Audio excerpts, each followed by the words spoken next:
يا أيها الناس اعبدوا ربكم الذي خلقكم والذين من قبلكم لعلكم تتقون সবাই বলি আল্লাহু আকবার।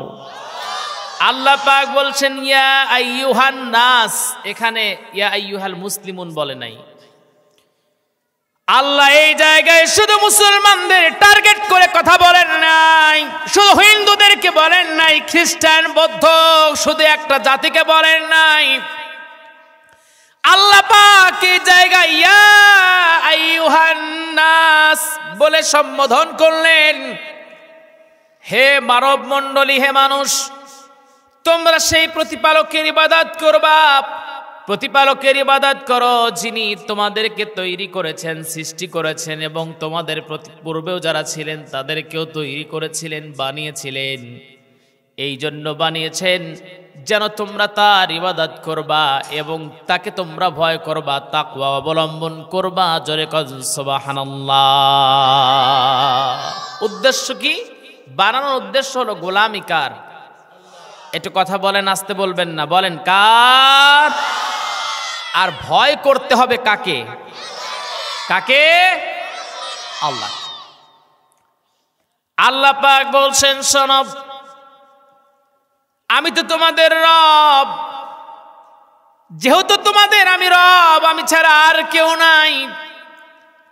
সেই ক্ষেত্রে বান্দা, আমি তোমাদের কাছ থেকে একটা সাক্ষ্য নিয়েছিলাম যখন তোমরা দুনিয়াতে ছিলে না, যখন তোমরা রুহের জগতে ছিলে, তখন আদম আলাইহিস সালাতু ওয়াস সালামকে আরাফার ময়দানে নুমান নামক একটা জায়গায় আল্লাহ পাক দাঁড় করালেন। একটা কথা বলি শোনেন, আমার আলোচনায় আমি অহেতুক কথা বলতে পারি না। যতটুকু সময় কথা বলবো কোরআন থেকে কথা বলবো, খুব রেফারেন্স ভিত্তিক কিছু কথা বলবো। আমি খুব লম্বা চওড়া কথা বলি না, কিন্তু যদি একটু অমনোযোগী হয়ে যান আলোচনা বুঝবেন না, পরে বলবেন যে হুজুর কি বলে গেল। অতএব আমার কথাগুলো একটু মনোযোগ দিয়ে শুনতে হবে। পারবেন তো ইনশাআল্লাহ? আমার ভাইরা, আমার বন্ধুগণ, যদি কোরআনের ভিতরে কিন্তু কোনো ভুল নেই, যালিকাল কিতাব লা রাইবা ফি, কোনো ভুল নাই, কিন্তু আমার আপনার মধ্যে ভুল রয়ে গেছে। অতএব আমি যে কথাগুলো বলবো কোরআন থেকে বলবো, যদিও আপনার মতের বিপক্ষে চলে যায় তখন রাগান্বিত হওয়া যাবে না, বরঞ্চ তখন মনে করতে হবে না আমার বিপক্ষে যায় নাই, বরঞ্চ আমি ভুল পথে আছি, কোরআন রাইট পথে আছে। আর হুজুর যেটা বলছে সেটা কোরআনের কথা, তার মানে হলো আমি ভুল, আমাকে সংশোধন করতে হবে। এই মন মানসিকতা নিয়ে এখানে বসতে হবে ইনশাআল্লাহ। এইবার শোনেন, আদম আলাইহিস সালাতু ওয়াস সালামকে আল্লাহ পাক নুমান নামক আরাফার ময়দানে নুমান নামক একটা জায়গায় দাঁড় করায়া তার পিঠের ভিতর থেকে আল্লাহ পাক হাত দিয়ে আল্লাহ রাব্বুল আলামিন বের করলেন। আল্লাহ রাব্বুল আলামিন সেটা কুরআনুল কারীমের মধ্যে জানিয়ে দিয়ে আল্লাহ পাক বলছেন শোনো, আল্লাহ পাক ওই যে আমাদেরকে বের করলেন, বের করার পর আল্লাহ পাক বললেন বলো আলাস্তু বিরাব্বিকুম, আমি কি তোমাদের রব নই?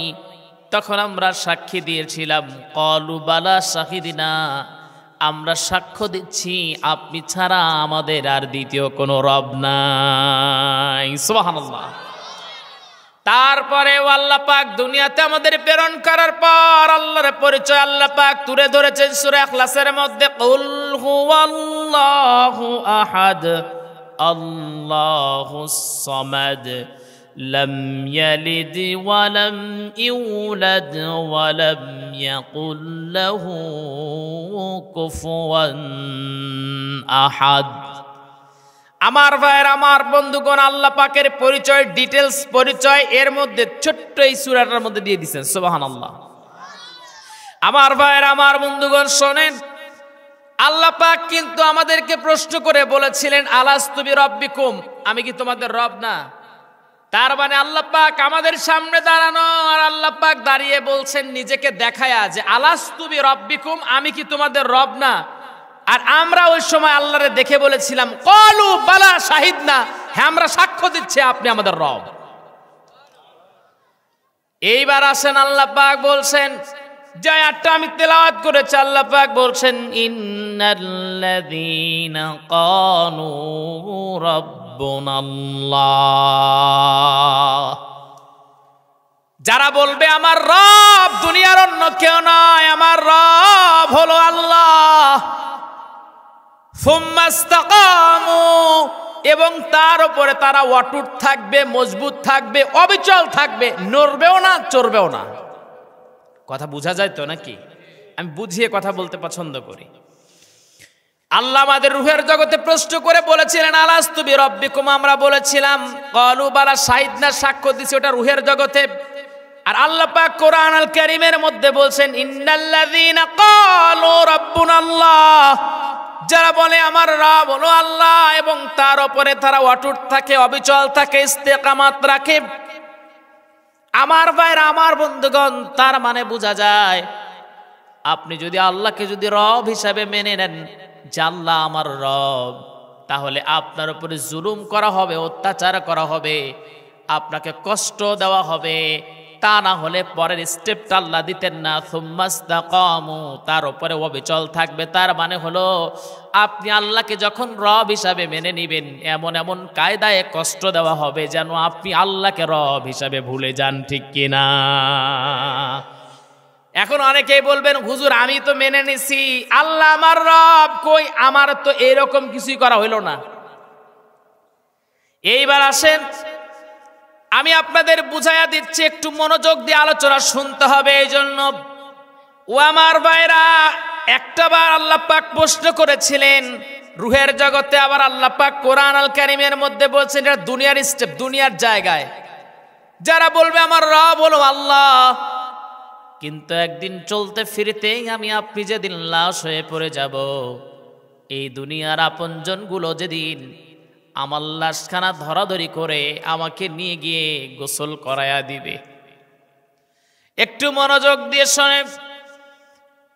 এই যে মাহফিলে আসছি, কতবার আমার মা যে ফোন করে, কতবার বাবা ফোন করে, বোঝানো যাবে না বাবা তুমি কোথায়। বিশেষ করে মার একটু বেশি রাগ, এত দূর দূরান্তে কেন প্রোগ্রাম তোমাকে নিতে হবে, এত কষ্ট কেন করতে হবে, লং জার্নি কেন করতে হবে। তোমাকে বলেছিলাম প্রাইভেট কার গাড়ি নিয়ে যাও, একটু সেফটি থাকবা, আমি সেটা শুনি নাই।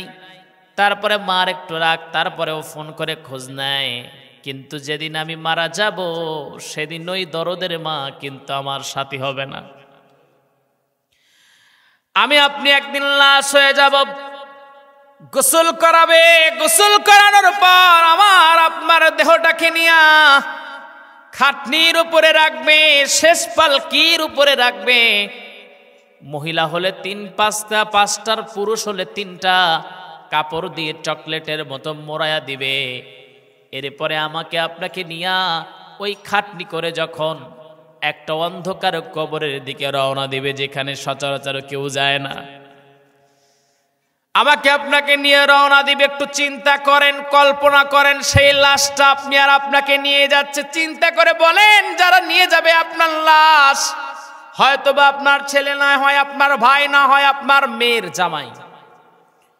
এদের জন্য দুনিয়াতে কি না করেছেন, কোনো কিছুর কমতি রাখেন নাই। কিন্তু সেই আপনজনগুলো আপনাকে নিয়ে অন্ধকার কবরের দিকে রওনা দিল, অতঃপর একটা মাঠের ভিতরে নিয়ে গিয়ে দরদের ভাইয়েরা আগো আপনাকে জানাজা করে, আপনার ছেলেটা সর্বশেষ আপনার জানাজা করলো। আমি এর আগে যে মসজিদে ছিলাম ওখানে আমার এক বাবাজি ছিলেন, উনি প্রত্যেক বছরে আমার হাতে 500 করে টাকা দিতেন, আর দিয়ে বলতেন বাবা তোমার মতো একটা সন্তান আল্লাহ আমাকে দান করেছিল, কিন্তু সেই সন্তানটা আল্লাহ যখন দান করলো মনে মনে চিন্তা করলাম আহারে আমি যদি মারা যাই আমার কলিজার টুকরা সন্তানটা আমার জানাজা করবে। কিন্তু হুজুর হঠাৎ করে আমার ছেলেটা মারা গেল।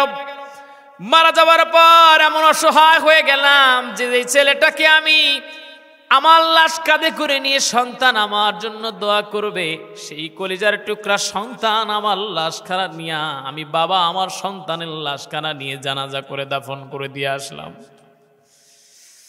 যাই হোক, ওই আদরের সন্তানটা আপনার জানাজা করে কবরের ভিতরে যে তিনজন ব্যক্তি নামে, আপনজন নামে, এই জন্য নামে শিক্ষা নেন। এই শিক্ষাটা হলো আপনজন এই তিনজন যাদের জন্য দুনিয়ায় সব করেছেন, সুদ খেয়েছেন, ঘুষ খেয়েছেন, অন্যায় করেছেন, মানুষের উপরে জুলুম করে প্রয়োজনে টাকা নিয়ে সেই তিনজন আপনজন রে দিয়েছেন। লাশখানা রেখে তাদের পায়ের কাছে রেখে বাঁশের কুঞ্চি, এরপরে তালাই দিয়ে মাটি চাপা দিয়া আপনার লাশটাকে রেখে একের পর এক আপন তিনজন উঠে রওনা দিয়ে দিবে। আমার ভাইরা, আমার বন্ধুগণ, কবরের ভিতরে আমি আপনি একা পড়ে গেলাম, আর কেউ আপন নাই। যেদিন তিন জায়গায় বাঁধন দিয়া কবরেতে শোয়াবে, মাথার বাঁধে বুঝা যাবে কথা বলবার শক্তি নাই, বুকের বাঁধে বুঝা যাবে হাত নড়বার শক্তি নাই, পায়ের বাঁধে বুঝা যাবে লম্বা লম্বা কদম নাই। মাটির নিচে বাড়ি আমার, মাটির নিচেই ঘর, আপন আপন বলি যারে সবাই আমার পর, আপন আপন বলি যারে কেউ তো আমার আপন না। এক আপন দিনের নবী, দুই আপন তুমি আল্লাহ রাব্বানা।